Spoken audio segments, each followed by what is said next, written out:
Got the rear wheel out. This is the new wheel. Superb.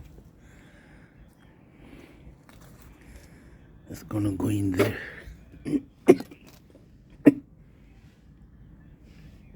I've checked the splines and the shaft. It's not bent. Although the bike had hit a pavement about 8 to 9 inch high, but I've seen the shaft is not bent. I studied it and put some grease on the splines. This is not bent, so that saves me opening this and changing the shaft.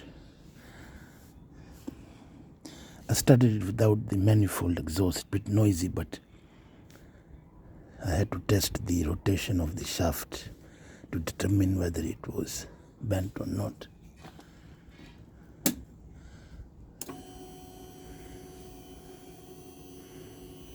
There's the sound of the fuel pump going to the EFI, electronic fuel injection system.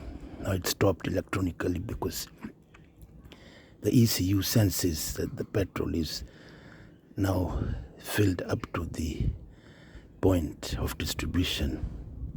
The sensor senses it and sends a message to the fuel pump to stop working.